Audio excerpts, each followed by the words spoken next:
If you've struggled with stress, balance, or burnout, and simply feel discouraged or even defeated, and if you're ready to move from force to flow and enjoy ultimate Zen success in your career, health, or relationships, then the Zen Success Show is for you. Your host, Carissa Sims, is an entrepreneur, corporate consultant, best-selling author, meditation teacher, and healer who has found her own Zen success. Here's your host, Carissa Sims.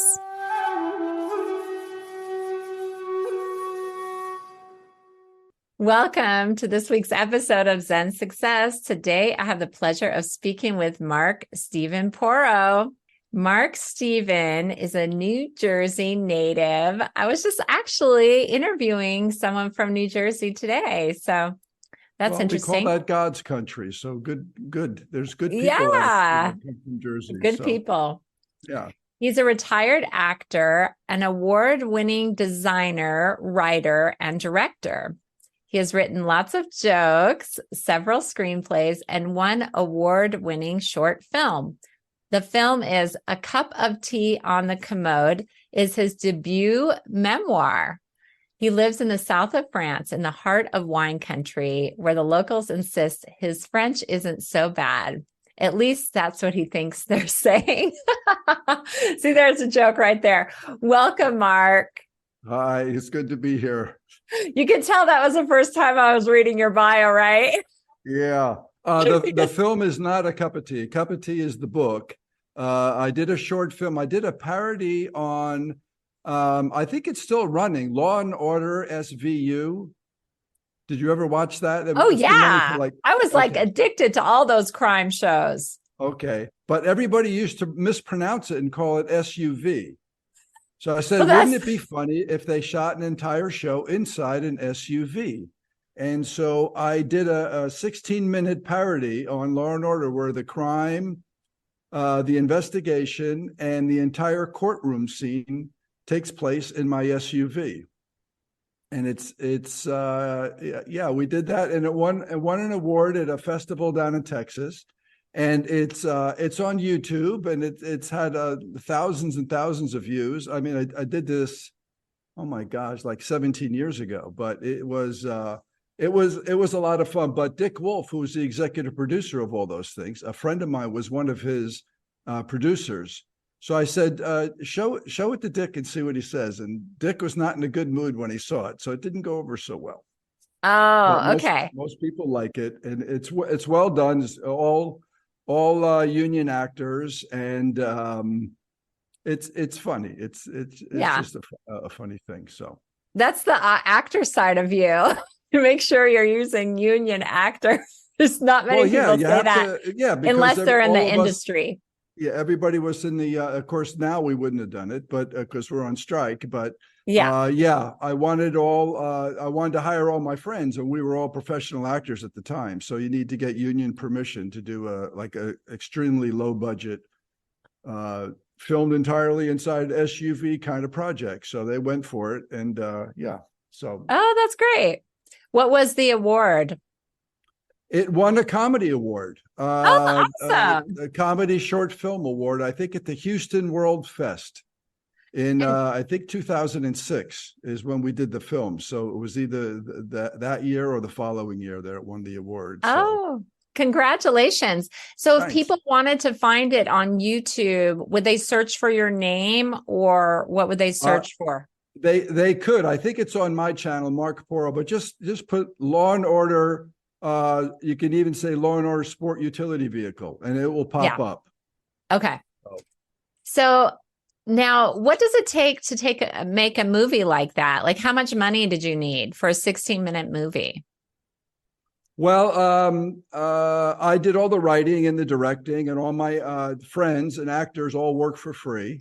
I mean, you do favors. The most expensive thing on it was catering, because we only shot it in 2 nights, and we had to shoot it late at night because we wanted a dark outside so that it wouldn't interfere with the reflections and stuff in the car. So we had 2 very long nights from dusk to dawn, basically. And Yeah, and we did it in my location. At that time, I had a snack food company in addition to my Oh, acting and design work. So we you're did an it at my entrepreneur, factory. aren't you? Well, yes, as I say in my bio too, that I think created 5 nonprofit companies, and none were intended to be. So See? I've done a lot of stuff. So, and my next nonprofit so far is my writing career. So we'll see. Oh, Hopefully come that'll be a on. profitable one. The snack food company was great though. My dad invented in 1963 a way to half pop popcorn, and he called it Nutrinuts. He wanted his kids to. That's when McDonald's and all those things were starting to emerge, and he had 6 kids, and he was fearing impending dental bills, and he wanted to come up with something a little healthier that was just as addicting to junk food and candy. So he came up with these crunchy golden nuggets. It's popcorn. He was a chemist, so he experimented until he came up with a way to something just came in front of my camera. In front of the a way to do these things, and we loved them. They were very addicting and became a family tradition and a family secret. But he was trying to attract big companies, and at that time nothing worked out. So eventually it got tired because it's a pain in the neck. It's not very difficult, but it's a very messy, dangerous project.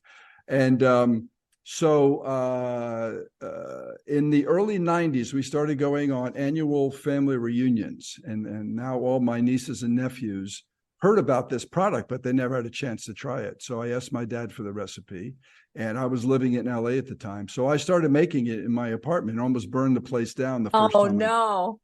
And it's a messy project. So but the corn product came out great, and I started giving them out as gifts in Hollywood, and everybody went nuts over it. So then I started doing research, and there was still nothing like this. Is like 40 years later, still nothing like it on the market. So I started working on getting this thing out, and so unfortunately, my dad are you going to be passed. launching it again? Oh no, we did this. You already did it. Oh, you're talking over, about in the past. Okay. Yeah, over and done with. So my dad passed in 1997, and I was in the works of getting it going. So unfortunately, he never saw it in the stores.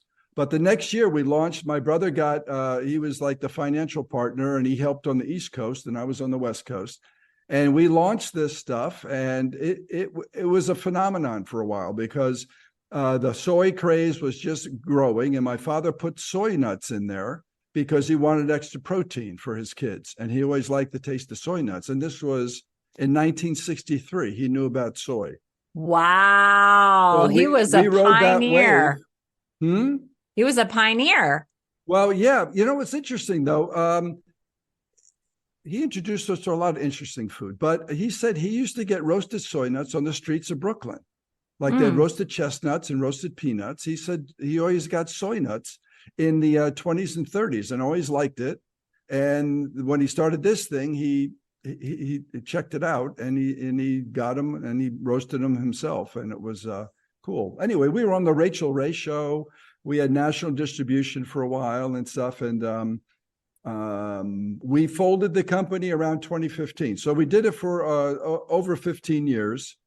And it was great for a while, but as soon as you start making a mark in the industry, the big guys come after you, and they don't come after you in such a nice way. Sometimes organics became really big. So sometimes I couldn't even find popcorn because the big companies would go in and they would swoop in and buy, let's say, a farmer's entire lot for a year or two. And so that blocked us out of getting our supply. So it was a good time to get out.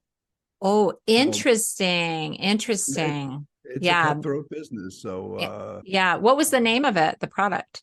Well, he called it Nutrinuts, but that was that led to a little confusion in the marketplace because there's no nuts in it. So we renamed it Grandpa Poe's Originals.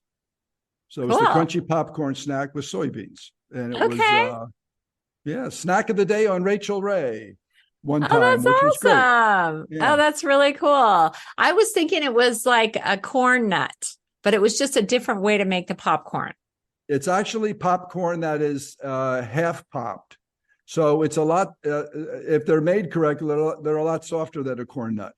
Okay. And they were great. They were addicting, and it was nice. So it's a Oh, shame because I built a factory in LA and I designed all the equipment, and we just recently sold the factory. So we had the factory for a number of more years, and we rented it out to other people because it was a beautiful. I built this gorgeous organic factory that was very nice. So it was a shame, but we kind of let that go when I had to. In 2011 is when my mother almost died, and so that's the subject of my book, A Cup of Tea on the Commode. And so I moved back to New Jersey, and I would go back to LA every few months to cook up enough product to satisfy our current customers. But we were letting the company kind of dwindle because my mom was a top priority. So yeah. No, that makes sense. That's yeah. really admirable. And so this is what you served your crew back to the movie Law and Order SUV. You Well, serve the no, nuts. we had real food. You have to have real Yeah, food. I know. So I had a friend of Kidding. mine who actually used to work for me. I hired a lot of actors when I first started the snack food company. So we'd be in my living room, packing and measuring and doing all kinds of stuff. And then eventually I got a catering kitchen and then my own factory. But no, my friend who did the catering actually is now the like world champion bacon babe. She's becoming a huge chef. It's amazing. So her name is Jody, and she's a world champion. A few years. I'm not sure if it's a few years in a row, but she's the bacon babe, and it's very cool. That's awesome. Well, kudos to her. Yeah. And just think, she got her start working on your movie, Law and Order. Well, I can't take full credit, but we're one of the early hirers to have her cater. So yeah, I think I paved her way anyway. Yeah, right. So I'd love to hear about your book. And, A Cup of Tea on the Commode what was the inspiration? There you go. Okay. Yeah. All right. So in 2011, my mom, it seemed like she just kind of gave up on life. She was living at home. We had people living in the house kind of overseeing things, and she just was not happy. She had some depression issues over the years, but nothing ever serious. But she just turned 89 and she just stopped responding. And the doctor cut off all meds and food, and hospice was called. We had a priest come in and give the last rites. And she was just laying in like a semi-comatose state in her bed at home. And so she had 6 kids, and we all came back and stayed with her, and we were basically on death watch. And I think it was I have a chapter in the book called A Silent Scream. I think it was a cry for help. She wanted love. There was not a lot of love, I think, in her life at that point. And she was not happy in her own home. So we all came back and we hung out with hospice. My sister and I she stayed for a few weeks. I stayed for a few months and learned what we could from hospice. So I wanted to be able to take care of my mom. So we learned from the pros. And a few weeks later, she snapped out of it. And so I really think it was a cry for help. And so she was without food and meds for a number of weeks. She snapped out of it, and we served her first thing she wanted, because are you hungry and what do you want? It's March at this point. And she says, how about some pumpkin pie? And that was the first words out of her mouth, like in weeks. Wow. And I said, well, it's not really pumpkin pie season, and my brother was there who lived locally. And I said, you want to take the challenge? And he went out. Within a half hour, he came back with 2 fresh pumpkin pies. And so she spit up the first spoonful. And we said, well, that didn't go so well. And then, but we tried again. And she ate half the pie. And she finished up the next half. And then the next day, she finished up a full pie. And then she moved on to sherbet. She loved sherbet. And she was on a pure sherbet diet. She went, I think, had 8 bowls a day, but that's all she wanted. So we had to go out to the store several times a week to buy half gallons of sherbet. And then she moved on to oatmeal, but it was still sugary oatmeal. So then it was from sherbet to 8 bowls of oatmeal a day. And we knew she was a type 2 diabetic, but she was awake and alert, and it was great. And we understood that she's probably riding the most continuous sugar high, but she was back. And so we said we didn't want to change a thing. But the book takes place. I took care of her for 3.5 years, was I call our journey and adventures.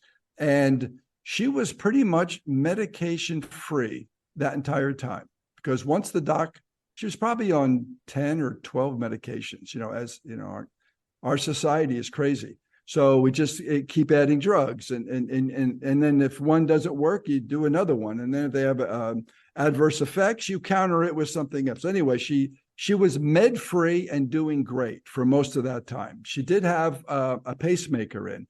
So eventually we had to go to dioxin for her heart, but that was it.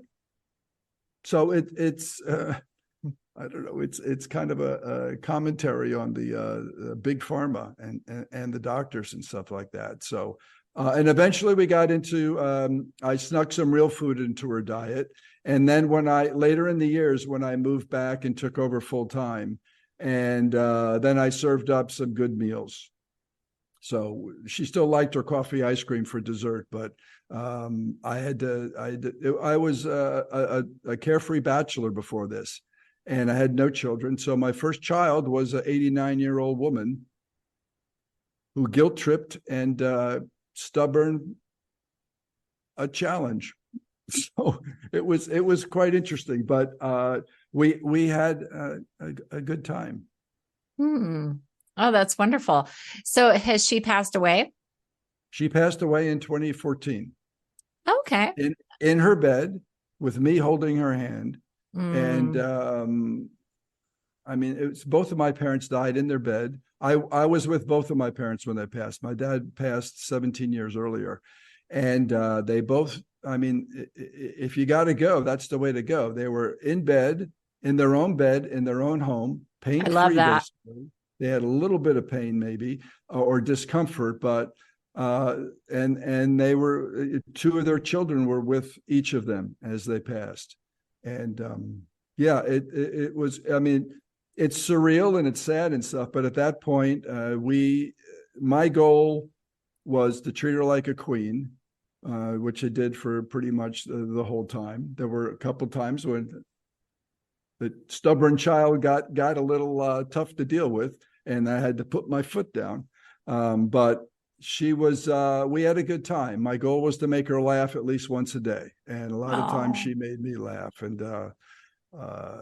it was a very interesting experience. So the book covers that, and it also has a lot of backstory, which helped influence, I guess, my decision to do this, because both of my parents were a lot of fun and always considerate of other people and stuff like that. So I learned a lot of very important lessons, and from my siblings too, that this was not a big sacrifice or a big deal for me.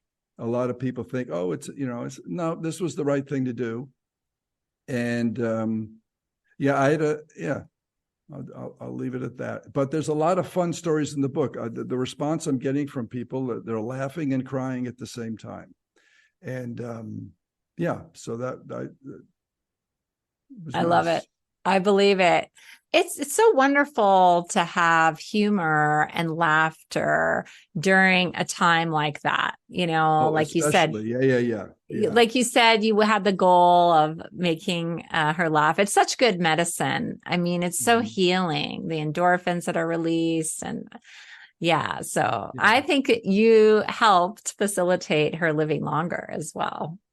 Well, definitely. And the other kids too, because also while I was there, she slept a lot. She was like a baby. So she slept many hours during the day. And her house was the house that we grew up in. So it had been in our family for over 60 years.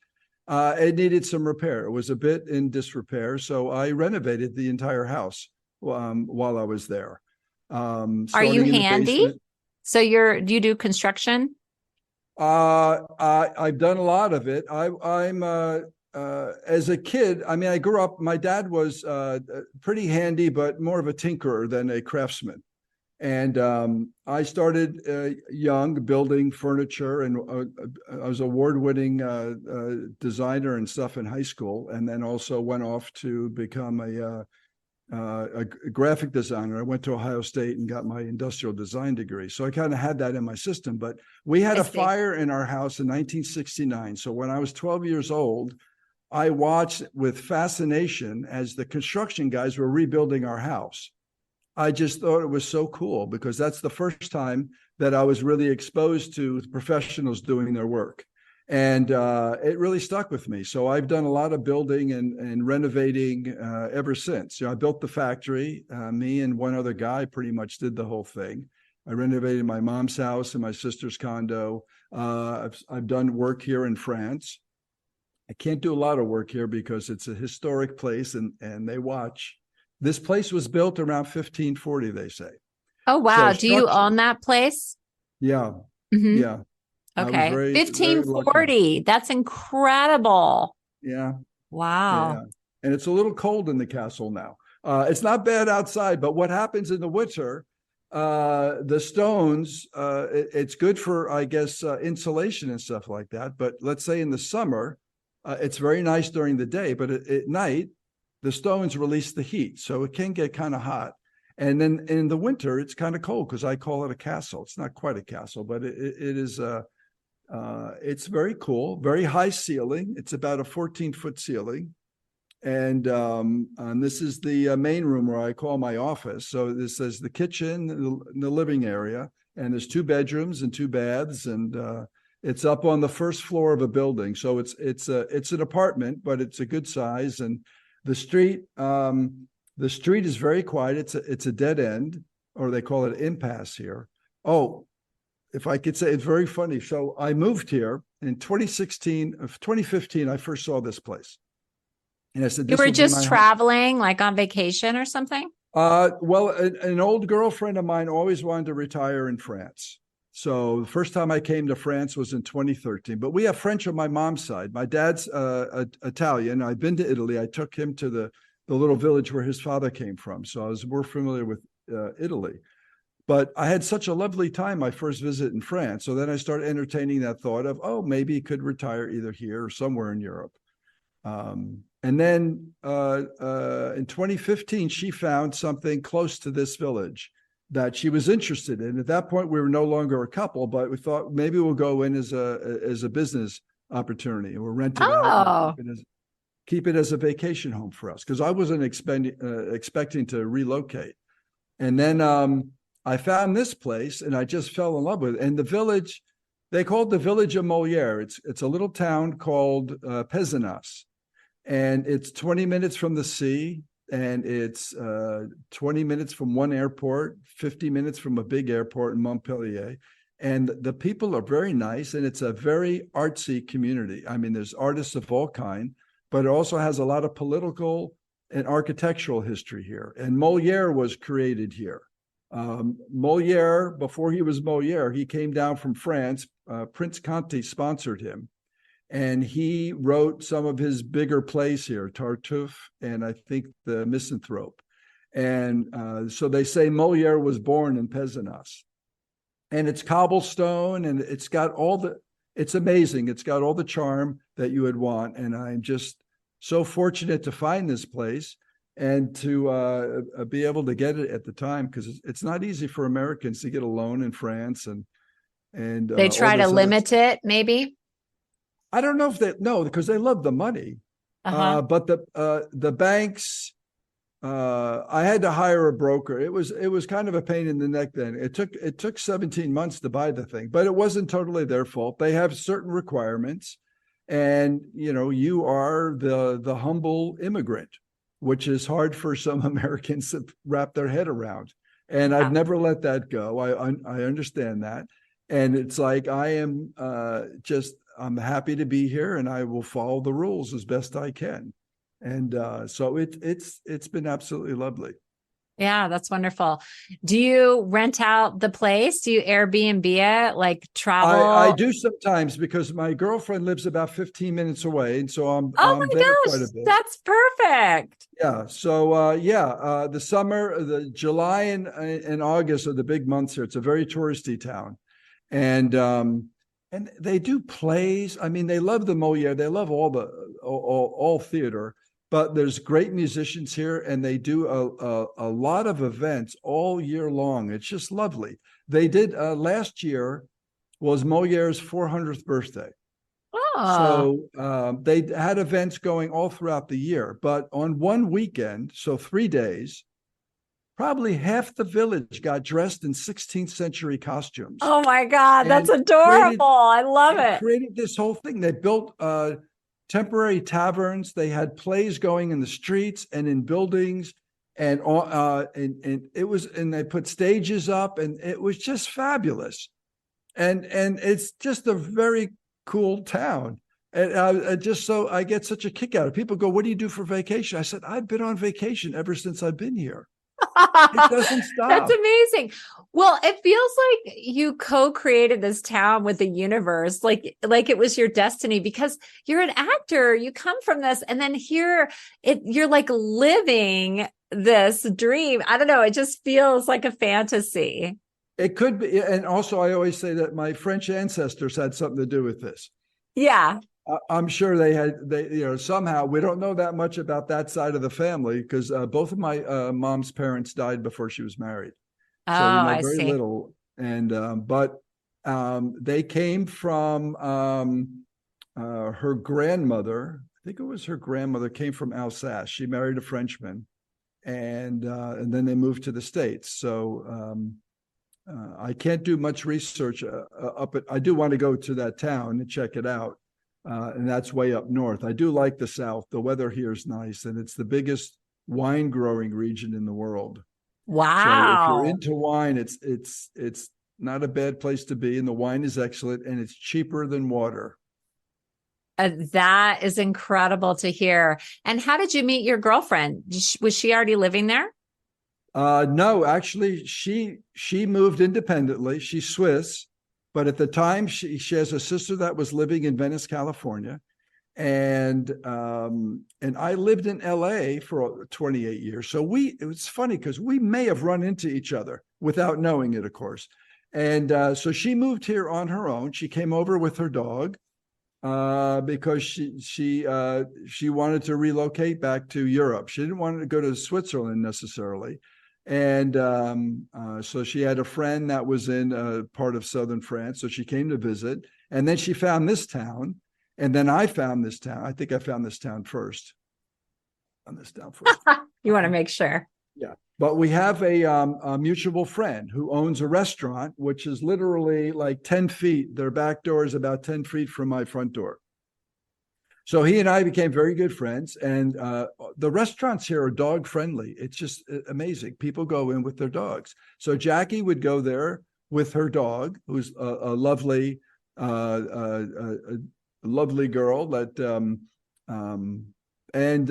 So Patrick, when she was mentioning something, she needed to find an apartment. And he goes, "Well, I know an American has an apartment right across the way there, and he may be willing to rent it, but he's in the States now."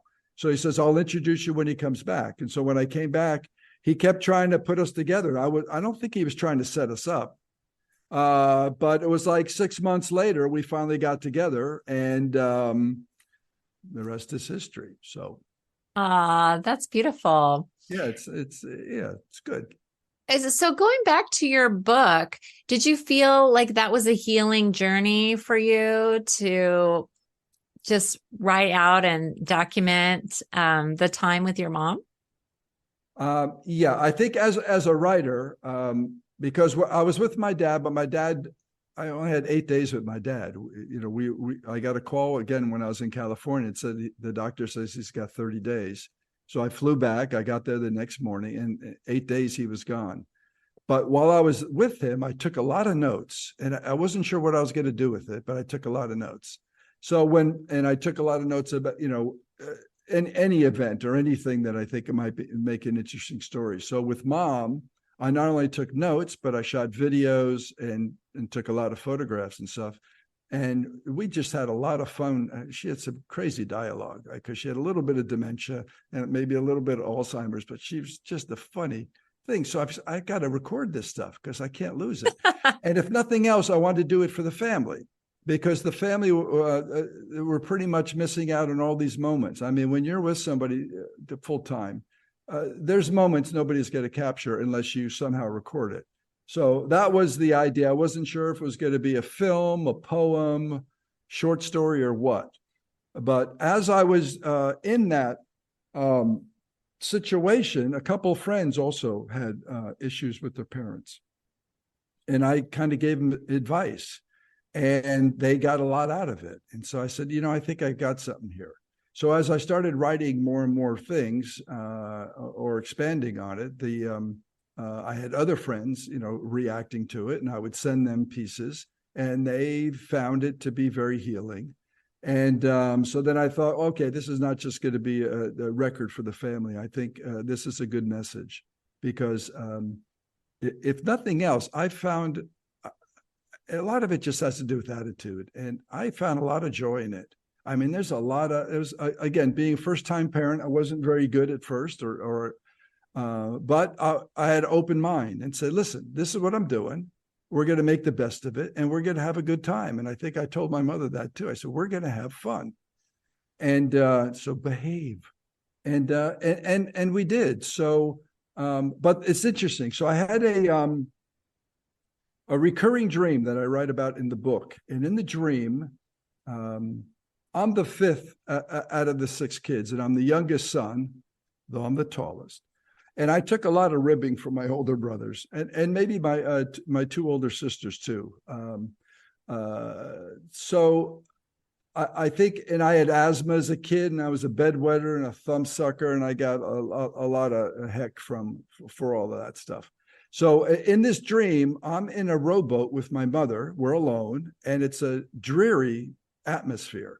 We're on a marsh, and it's gray, and I'm out front on the boat looking at obstacles and stuff that we got to guide ourselves around. And my mother's rowing, and we don't say anything, but we both seem to be unconcerned with what's going on. And I had that dream over and over. So I do an interpretation of that dream in the book, where I'm just checking out for obstacles, but she's the captain of the ship, and she's rowing with a purpose. And I say, like in boating, it's not about the destination, but it's the journey. And so we're on a journey. So I had that dream a lot, and it was like, that was my safe place. And then I reinterpret it with this current journey. I reinterpret it to reflect more on what's really happening. And so I think what's really happening, I'm the captain, because I'm now kind of running the show. And I'm removing all obstacles that are in her way of having a happy life. And she still has the oars, because she's still in charge of when this journey ends and how this journey ends. Because if she wants to go, she will go. And I'm not there to stop her, but I am trying to guide the way to make that journey as pleasant as possible. So it was interesting. And I think another way too is, I kind of felt I had to rescue my mother. She was crying for help quietly. And you knew it intuitively too. Once I got there and I started looking at the environment, and, it was not a happy place. The feeling there, it was not a welcoming, loving home anymore. And I'm very sensitive to all that stuff. And it also helps when you're not living there all the time. You have fresh eyes, you come in. And once I got there, and I said, this has got to change. So we're going to make a lovely, happy, and that's one of the reasons I wanted to do the renovations. So originally I thought I rescued my mother. But another way of looking at that was, I never married, had no kids. My acting career at that time was pretty much stalled. My snack business was struggling. And I think that maybe my mother was rescuing me. And it's interesting because it gave me purpose. And it gave me something. I mean, I've always been pretty good of being ambitious and getting up and doing stuff. But this really gave me a purpose to get up every day. And it gave me meaning. And I think she did anyway, it's interesting, but I was just that just came up recently because I'm recording the audio book now. And so new things as you're reading through the book, I've read through it hundreds of times, but as you're reading through, you go, this is interesting because now I can see this from a different perspective, or with some distance, you can look at it in a different way. And it's so anyway, I mean, that's why I felt very grateful to my mom for that. And also with my dad, even though we only had 8 days, we had a very interesting 8 days, and nothing was left on the table with either of my folks. And that was very important for me and maybe for them, but I was a very curious kid, and I always got them to open up about things that maybe they didn't want to open up, because that generation, there's another chapter I have called Mum's the Word. When there was anything uncomfortable that came up, family history or any situation, Mum's the word. So they kept quiet and didn't want to make any waves. So I'm the surfer. I'm the waver. Yeah, that's amazing. Well, I'm glad you had such an incredible experience. I feel like you could help others to have a more enlightening experience with their parents as they're getting ready to pass on. So that's amazing. Do you feel that anyone can write a book? I think they say, I think everybody has a story or a number of stories. There's a lot of people who are really good storytellers that may not be writers or good writers. Mm-hmm. I think anybody could certainly write a book. Whether they could write a good book is another thing.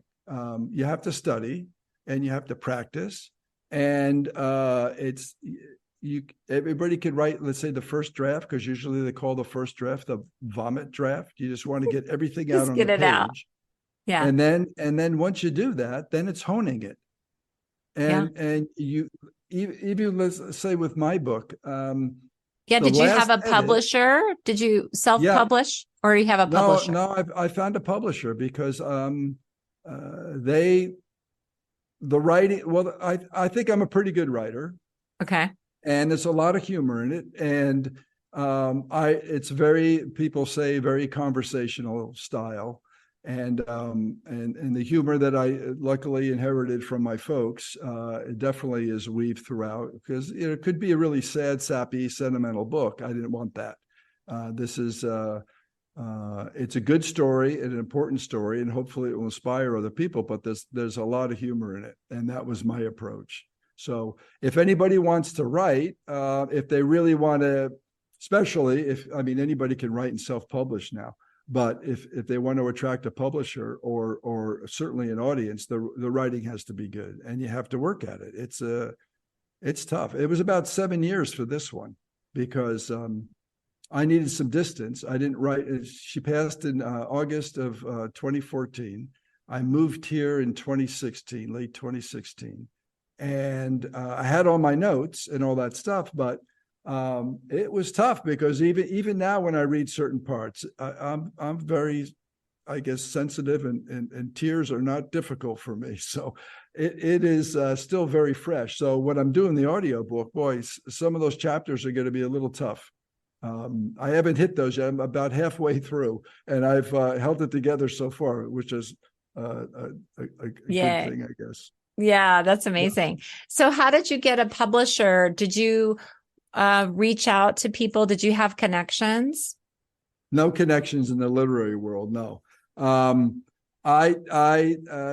got it to a point where I thought it was good enough to attract people. So I went after agents and publishers for at least a year, and you just keep going. I mean, I was used to rejection because of Hollywood. Hollywood, you're rejected every day.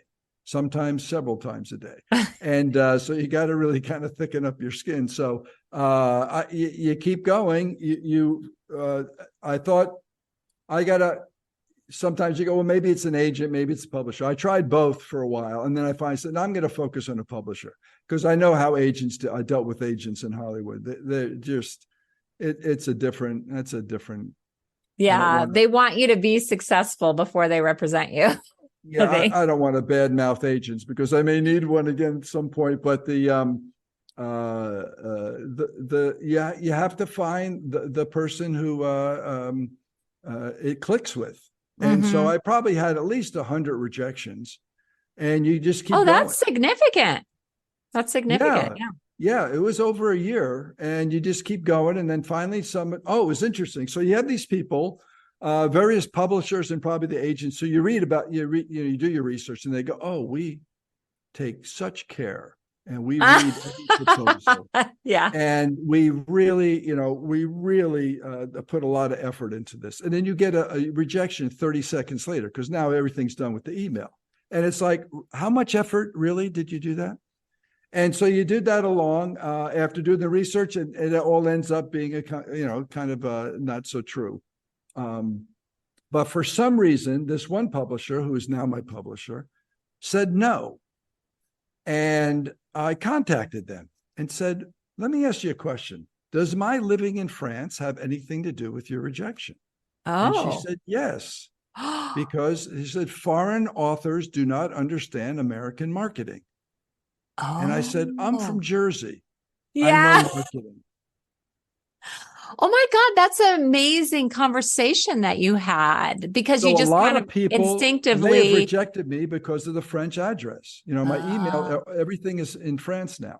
Yeah. So the phone number and the address. So I may have missed out on a bunch of stuff. So anyway, I sent the manuscript in, and the acquisitions editor was from the same part of New York as where my parents grew up, and she resonated with this. I didn't find that out until later, but she said about a week or two, the publisher contacted me, said our person who read it really likes it, likes your voice, sees a lot of potential in it, but we have notes, of course. And they said, if you're willing to rewrite with these notes, we'll talk. Okay. So I spent a few weeks and and the notes were great. And I did a rewrite and sent it off. And then they said, let's move forward. So part of that was a test to see if I was going to be open to cutting apart my genius document. Yeah, of course. And it's been great. So we've worked very well together, and yeah. So I'm very fortunate, because I landed a publisher after 60 on my first book. And so, yeah, there's it's very nice. I'm very happy about all that. Well, I know, and I asked you a lot of details about the process because I just wanted to share with our audience and encourage them to never give up, be persistent. I mean, just think of that next level that you went after like 100 rejections. You actually called them to, and it's like, not many people would go the extra mile. So it just shows that you really wanted it, I feel. Well, I didn't actually call. That was all through email, because I am in France. Or you followed up through email. Yes. Yeah. If you believe in your project, you gotta push forward. You will find an audience. And whether it's a publisher or an agent or just people who are interested in your story, there's a lot of they call them independent authors now without publishers that have an incredible followings and stuff. That's like right. that. So if you believe in your story, keep going, because you never know. Even like, I think Colonel Sanders with the Kentucky Fried Chicken was rejected 1,000 times before somebody said, oh, I like this recipe. And it's too bad that nothing's ever happened with that company. I mean, really, but you gotta keep going. Right. So. Right. No, it's true. Well, I mean, it's interesting because of the landscape these days. If people are successfully self-published, then some publishers will reach out And those people have to decide, am I going to take a pay cut to have this publisher because they're already making a significant amount? I mean, that's for the successful self-published authors. Right. So I just find it interesting because I've heard some authors actually reject deals from publishers. So it's not from everybody. Yeah. Or some do both. They have certain books they'll publish. They'll publish. That's right. They'll self-publish them, which I think is also smart if you already have your own following and everything. Right. That's great. Right. Well, tell me about your time acting and writing screenplays. Okay. Well, the screenplays is another one of my nonprofit businesses, but acting. So we grew up in a very creative home. My mother loved the arts, and so we used to go to New York and see Broadway plays and watch the dancers and things like that. And she signed us all up for ballet. So I don't think my older brother, he may have done it for a little bit, but my three sisters were in ballet most of their lives. And my older brother, David, was in the ballet, and he was like a little star. And we had a Irene Fokine studio in Ridgewood, the town I grew up in. So after we got out of parochial school, everybody went to Irene Fokine studio and danced for a few hours before coming home. And I was a little resistant at the time, but my David and Carol, Carol's 4 years older, David is 2.5 years older. They were performing with the Royal Danish Ballet in Lincoln Center, New York. And they were little kids. They were kind of, I think we would call them extras, but they were in a major production with the Royal Danish Ballet. And so I went to visit them, and I'm in the dressing room, and some guy bursts through the door and says, "Hey, we need another little kid." And he sees me and he goes, "You, kid, you want to be in the show?" And he goes, "We'll pay you." And I went, "Okay, well, now we're talking." So now I was a professional dancer from before taking a lesson. So I got paid $5 a show. I got a great costume, probably better than my brother's. He might have been a little jealous. And then I was hooked. I said, "This is great." So then I started taking dance lessons, and my brother and I were the only boys in the school. So that was very cool because that came with certainly a lot of attention. And then we started performing. David and Carol and Laurel were in it for a number of years. So they were dancing big parts and things like that. And so I got into it, and then I eventually retired at 10. And then my focus was elsewhere. And then while I was working in design in Ohio, I always did like performing things and joked around with music and doing goofy stuff. And then while I was at this design firm, one of the girls, our receptionist, was a model. And so she said, "You should try modeling." And I'm like, "Oh, come on." And then I started doing it, and it was paying. And then I still, was designing full time, but I would take off and do a photo shoot here or there and stuff like that. And then I started doing commercials. I started getting cast at commercials. Oh, that's so cool. And then, so then my goal was to move to Hollywood. So then I moved to Hollywood in 1984.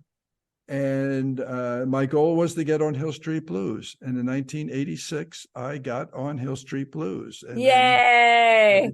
Living your dream. Yeah, again, focus and do what you got to do. I started studying from day one. I got out there and said, I'm not gonna, I'm taking this seriously. So I still worked to make money. I did try to live as an actor 1 year, and I said, poverty sucks. So let me go back to making some money. So I kept designing to help put food on the table and stuff. But you study full time. I studied probably until maybe 2010 or something. And then I left Hollywood like in 2012. So you're always working. Again, it's like a muscle. It's like going to the gym.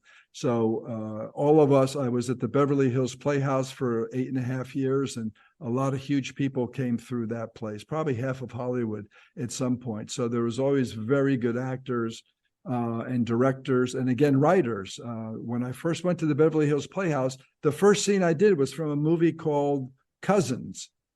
And the scene I wanted to do was not very long, so I expanded it. Again, I was just starting writing, so I don't know how good it was. And I found out there's a guy in the class that actually wrote that screenplay. Oh, and so cool. I asked him, I said, oh my God. So I said, read this, see what you think. And he read it and he was very nice, but he said, you're being too nice to her, because at this point it's a husband and wife, and the wife just came back from having an affair. And I said, well, it comes off that way in the words, but not the way I'm playing it.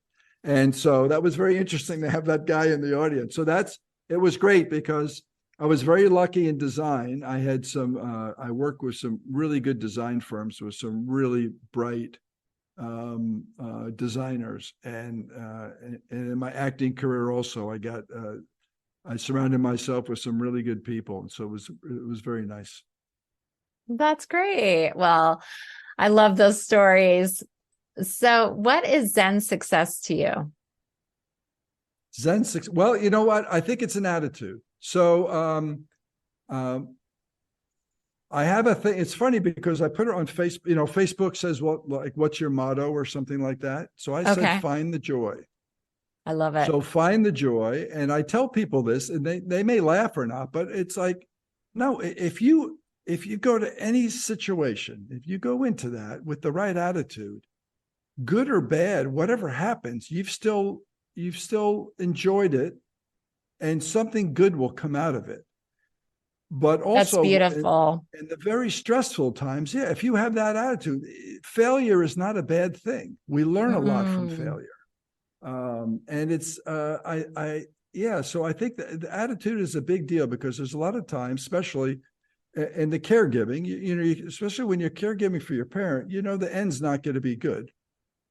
So it's not like raising a child where you got a beautiful future. You're saying, oh, okay, this will not end well.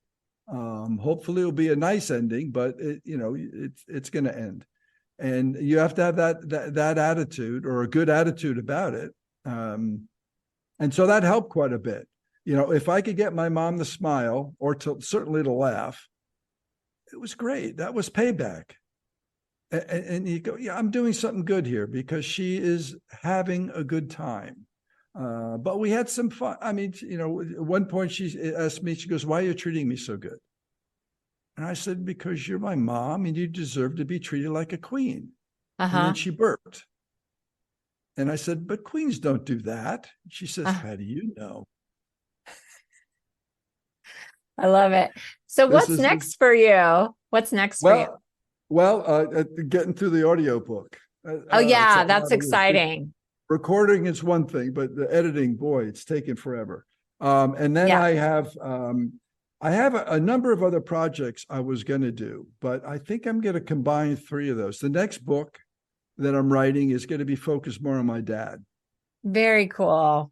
Yeah, because he takes a good part of this book up, but it's going to focus more on my dad, and of course the rest of the family will be involved with that too, the stories and stuff, but also his snack food. And then also I took him in 1995 to the village where his father came from 100 years earlier, and so I shot a documentary. So beautiful. And it's very cool. So that's the next book. I love it. Well, it's been such a pleasure hearing your stories and all about your book, A Cup of Tea on the Commode. Everyone, buy his book and look for the audio coming soon. I'll put your website, Mark, in the show notes. Okay. Yeah. So thanks for being on my show today, Mark. It was my pleasure. I hope I didn't talk your ear off too much. Thank you. Anyway, thanks, Carissa. Take care.